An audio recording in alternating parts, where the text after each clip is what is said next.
Hello, everybody. Welcome back to the midfield pivot.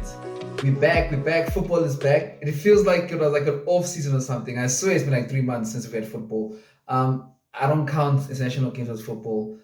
It's all just a farce. Do you see that farce that happened between the Brazil and Argentina game? That's what I'm talking about. That's why international week for me. Young bora. Anyway, back to the real thing now. Back to football. First up, we're gonna do our FPL team. So yeah, without further ado, right, so straight into it. This is how we did last week. Not last week, last game week. I know it's just I can't help. Anyway, last game week, did pretty well.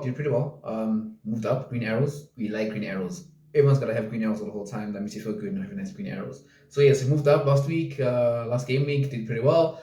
Now moving on to this game week, and there is a big question: to Ronaldo or not to Ronaldo? Remember before it was to Lukaku, not to Lukaku. Yeah, so let's have a look at what I have to do this week with my team. Okay, first up, let's discuss. That's how the team looks before all the changes I've made. As you can see, I got 2 free transfers. Got some money still saved in the bank. I'm all right there. I'm not doing too bad for money. I'm doing pretty well for money actually. So I can afford to move around any way I want. The issue is now, what moves do I want to make? Or what moves do I feel like I need to make? The whole point, the whole target for my past for the first 3 weeks for me was to get myself to a position where I could move for Lukaku. Um, I felt like Romelu Lukaku was a must-have, and I was doing everything I was doing, saving up the 2 free transfers in order to enable me to move to Lukaku this week without having to use my wild card. Because here's nothing at all. I'm trying to save my wild card for as long as I can. A lot of my friends, a lot of other players have already wild carded. Look, there's nothing wrong with wild carding. Previous seasons, I've always wild carded early. This is the time when most managers wild card anyway. So nothing really wrong with it. However, I'm trying to avoid using my wild card right now. Reason being, I'm not doing too bad. I don't really see a crisis. I think my team is doing all right. I've planned stuff pretty well. I don't think I need to wild card. Obviously, you might not be in the same position. You might feel like you actually have to wild card, and that's okay. That's okay as long as you wild card and you use it to bring in players which are going to get you points. See, that's the whole point about a wild card. You've got to make you play the wild card if it's going to improve your team significantly. If it's not, then I don't really see the points. I mean, if your team is all right, then you really need to use a wild card. Same with the transfers. If you want to make a transfer, it's got to be a transfer that is going to improve your team. It can't just keep jumping player to player, trying to play catch up. That's not a good strategy for FPL. Like the league itself, FPL is a marathon, and don't let the first 3 game weeks put you into a tizzy now where you're out here making unnecessary changes to your squad. Yeah. So yeah. That being said, that's why I saved my 2 free transfers so I could move for Lukaku this week. However, spanner in the works. Cristiano Ronaldo is a big spanner in these works. I'm very tempted to go for Cristiano Ronaldo. Other than him being one of my favorite players on my favorite team, I'm very. It should be a no-brainer, right? I mean, he's gonna debut against Newcastle in Old Trafford with that crowd behind him. The way Menu attacks, he should score a lot of goals. He should score. He should do pretty well in this game. And the fixtures coming up after that for Manu are pretty favorable as well. He's gonna be on penalties. We know Manu's notorious for getting penalties. Um, Free kicks. He's gonna get free kicks. Manu always has a lot of free kicks. It's very tempting to go for Ronaldo. Lukaku, on the other hand, also has very good looking fixtures coming up. They have Aston Villa, they have Aston Villa coming up now. But then after Aston Villa, it's Spurs and then City. And you see now that's where it becomes a bit of an issue for me because Ronaldo's next 3 games are Newcastle, West Ham, and Villa. There's goals there. There's goals there.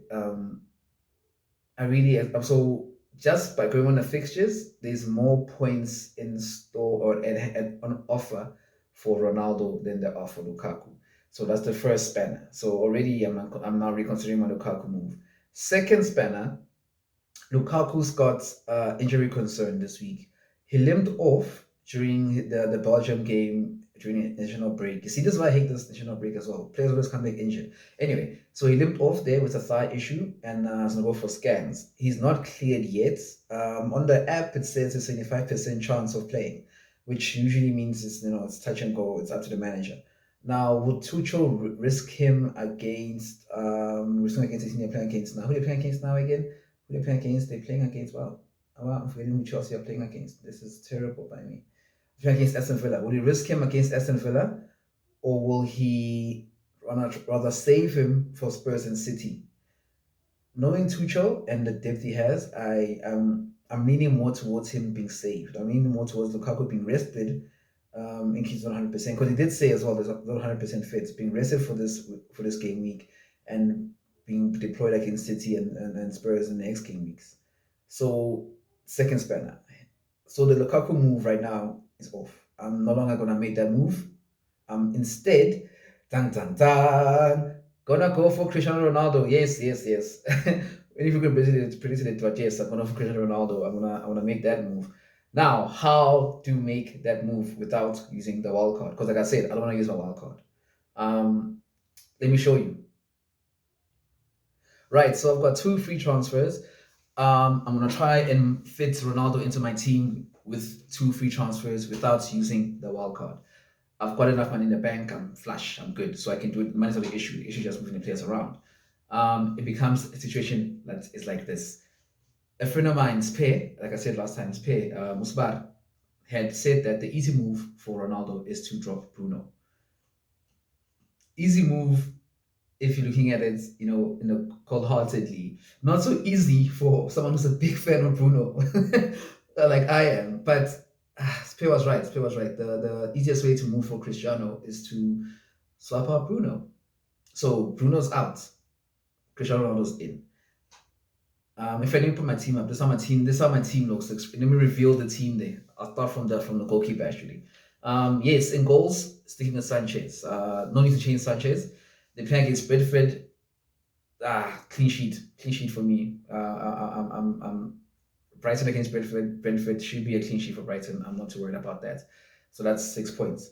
And because of that, that's why I've even stuck with Duffy as well. So now my thinking is that with Duffy and Sanchez both playing against Brentford, I'm guaranteed a clean sheet by Brighton. That's obviously easily for me 12 points. Same mindset is why Bissouma is in my team. Because now, if I've got the three Brighton guys against this team, I'm against the clean sheet against Brentford. It works out, and I'll tell you, and it works out for me. And I'm able to play all three of them. So that's why I've got Sanchez and Duffy in there. Obviously, I didn't do any changes in my defense, so it's still the same as last game week. It's going to be Trent against Leeds. I'm expecting a good attacking return from him because of the way Leeds play. Leeds is very open. Should get a good attacking return from Trent. Kufal against Southampton. Southampton are struggling. Kufal attacks a lot on the flank. Again, expecting a nice return from him. And of course, Luke Shaw. Can you imagine? I can't wait to hear a commentator saying Luke Shaw crosses and Cristiano Ronaldo hits it in. That's what I'm waiting for. I'm expecting assists from Luke Shaw to Cristiano Ronaldo. That will just make my weekend. Right, moving on. Midfield, Mo Salah. Mo Salah. Now, the Mo Salah thing, here's what becomes interesting now. A lot of people moved from Mo Salah after last weekend because of the game they had against Chelsea. They thought they wouldn't do well, and they moved off Mo Salah and he scored that penalty. So, boom, boom, boom, boom, boom. Like I keep saying, there's players in this game that are essential. You have to have them. To cover yourself for any eventuality of him doing well and you not having them and other players having them and moving on up higher than in the rankings. Salah is definitely that player. Bruno was that player. Now it's changed. So yeah, Salah still in my team. Next to Salah, I've got Bissouma and Benrahma. Bissouma and Benrahma. Now again, Bissouma, why is in my team is because again the fixture they have and because of the move I had to make to bring in Cristiano. So yeah, that's why he's here. Benrahma as well. I don't want to go into negative regarding losing points. I don't want to use a wild card, so I've got no choice but to keep him. Right, so now the changes I've made. Mason Greenwood is in for Rafinha in the midfield. Why I did that? again twofold. I had to find a way to bring in Cristiano, and that meant I had to lose Bruno Fernandes. Now, by doing that, obviously, it's a bit of an issue. I mean, how do I afford him and all these sort of things? How do I afford him? I mean, how do I get sorry, how do I get the Man United midfield player still in there will not bring me a second return? Options I had were Pogba. I could put in Pogba, but the way I think I have a feeling Pogba's gonna play deep and not play on the left, Ole, because so. But now Mason is doing very well. Had a goal every single. I think in each of the games he's played so far. He's cheap. He's a Man United player. I'm expecting them to get like a great number of goals against Newcastle and going forward. So that's how Mason made it into my team. Up front, I've dropped Vardy. Had to drop Vardy and bring in the man CR7. No brainer again. It's a decision that I made with my heart. Hopefully it pays off. Hopefully Ole plays them from the start and he gets those goals. And of course, next to Cristiano is what I think is another one of those players who are essential in FPL, especially up front, for the price and for the return. If you don't have Antonio in your team, you better get Antonio into your team. You're gonna fall behind. This gonna keep getting points. He's got very good fixtures coming up. I mean, he's playing Southampton this week. I think next week is Man United, unless I'm mistaken. Next week is Southampton this week. Then it's Man United the other week.